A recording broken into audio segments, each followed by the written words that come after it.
एक इंसान ज़्यादा से ज़्यादा कितनी चीज़ों में मास्टर हो सकता है? 2, 4, 6? आज मैं आपको एक ऐसे जीनियस के बारे में बताता हूँ जिसे इतने विषयों में मास्टरी हासिल थी जितने कि किसी स्कूल्स कॉलेजेस में भी नहीं पढ़ाए जाते। लियोनार्डो दा विंची एक साइंटिस्ट थे, एक मैथमेटिशियन थे, पेंटर थे, आर्किटेक्ट थे, स्कल्प्टर थे, इन्वेंटर थे, इंजीनियर थे, राइटर थे, हार्मोनिस्ट थे और एक स्किल्ड मैकेनिस्ट थे। इसके अलावा भी उन्हें एनाटमी, जियोलॉजी, एस्ट्रोनॉमी, बॉटनी और हिस्ट्री का बहुत ज्ञान था। लियोनार्डो दा विंची को इस दुनिया में आए सबसे ग्रेटेस्ट लोगों में से एक माना जाता है। इस वीडियो को पूरा ज़रूर देखना। आप लियोनार्डो दा विंची के बारे में 19 ऐसी बातें जानोगे जो शायद ही आपने पहले कभी सुनी होंगी। Number 19, Leonardo da Vinci ambidextrous थे। वो दोनों हाथों से लिख सकते थे, लेकिन हैरानी की बात तो ये है कि वो एक ही टाइम में एक हाथ से लिख सकते थे और साथ साथ दूसरे हाथ से ड्राइंग कर सकते थे। नंबर 18, दा विंची बड़ी ही आसानी से अक्षरों को उल्टे क्रम में लिख सकते थे, जिसे मिरर राइटिंग कहा जाता है।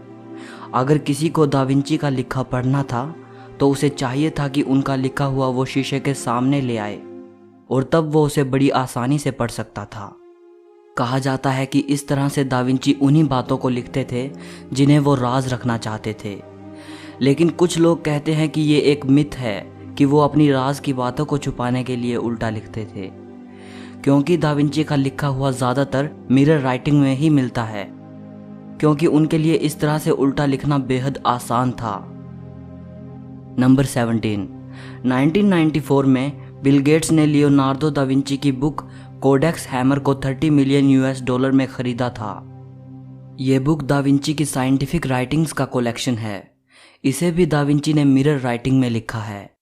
बिल गेट्स ने इस बुक के कुछ पेजेस को विंडोज़ 95 के स्क्रीन सेवर के रूप में भी इस्तेमाल किया था। 3 साल बाद उन्होंने इस हिस्टोरिक डायरी का डिजिटल वर्जन पूरी दुनिया के लिए रिलीज कर दिया था। नंबर 16, कहा जाता है कि दा विंची ह्यूमन एनाटमी को स्टडी करने के लिए रात में कब्रिस्तान जाकर कब्र खोदकर शव को निकाल लाते थे और फिर उसको स्टडी करते थे। ये कहा जाता है कि उन्होंने करीब 30 शवों को निकाल लिया था। नंबर 15, ये दा विंची के द्वारा इंसान के हाथों के बनाए गए चित्र हैं। आज से 500 साल पहले दा विंची ने इंसान के इनर बॉडी पार्ट्स के बिल्कुल स्पष्ट चित्र बना दिए थे। नंबर 14, दा विंची की 2 पेंटिंग्स काफ़ी फेमस हैं। मोनालिसा को तो आप सभी जानते ही होंगे। दूसरी फेमस पेंटिंग है द लास्ट सपर। इस पेंटिंग में दा विंची ने जीसस को सूली दिए जाने से पहले उनको आखिरी भोजन करते हुए दिखाया है। Number 13, the last supper painting में एक छोटी सी मिस्टेक है। गौर से देखने से पता चलता है कि खाने में ईयल के साथ ऑरेंज स्लाइस रखी हैं, लेकिन जीसस को सूली दिए जाने के कई सदियों बाद तक भी मिडिल ईस्ट में संतरे नहीं आए थे। फिर जो चीज़ जीसस के टाइम में थी ही नहीं, उसे वो भला कैसे खा सकते हैं। दरअसल 16वीं सेंचुरी में यानी दा विंची के टाइम में ईयल के साथ ऑरेंज स्लाइसेस खाना इटली में एक बेहद कॉमन डिश थी और इसलिए पेंटिंग में भी दा विंची ने इसे बना दिया था। नंबर 12, यकीन करना मुश्किल है, दा विंची ने 16वीं सेंचुरी में ही कई बड़े आविष्कार कर लिए थे। उन्हें पैराशूट, हेलीकॉप्टर, एरोप्लेन और टैंक जैसी इन्वेंशंस के लिए क्रेडिट दिया जाता है। उन्होंने 16वीं सदी में ही इन सब चीज़ों के डिज़ाइंस तैयार कर लिए थे। नंबर 11, हम लियोनार्डो को एक परफेक्शनिस्ट के तौर पे जानते हैं, लेकिन वो एक प्रोक्रास्टिनेटर थे। वो अपने काम में टाल मटोल करते थे। यही वजह है कि उनकी बहुत सी पेंटिंग्स, राइटिंग्स और इन्वेंशंस अनफिनिश्ड हैं, जिनको वो पूरा नहीं कर पाए। दा विंची के बाद उनके बनाए गए कई डिज़ाइंस के आधार पर कई इन्वेंशंस किए गए। नंबर 10, लियोनार्डो दा विंची और निकोलो मैकियावेली, जो कि दा विंची के टाइम के ही एक इटालियन फिलोसोफर थे। एक बार इन दोनों ने मिलकर ये प्लान बनाया कि इटली के पिसा शहर में बहने वाली अर्नो नदी का डायरेक्शन यानी फ्लो बदलेंगे। दोनों ने काफ़ी कोशिश की लेकिन नाकाम रहे। नंबर 9, अर्नो वैली नाम की ये ड्राइंग दा विंची की सबसे पहली ड्राइंग है। इसे उन्होंने 1473 में बनाया था। नंबर 8, दा विंची कभी स्कूल नहीं गए।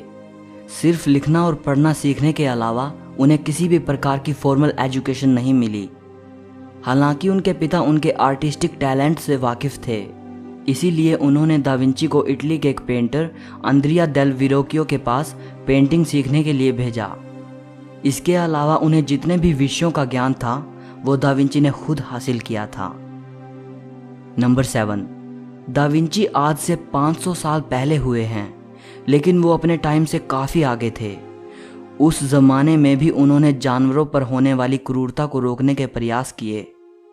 जानवरों के लिए अपने प्यार के बारे में उन्होंने लिखा है, अगर इंसान आज़ादी चाहता है तो पशु पक्षियों को पिंजरे में क्यों रखता है।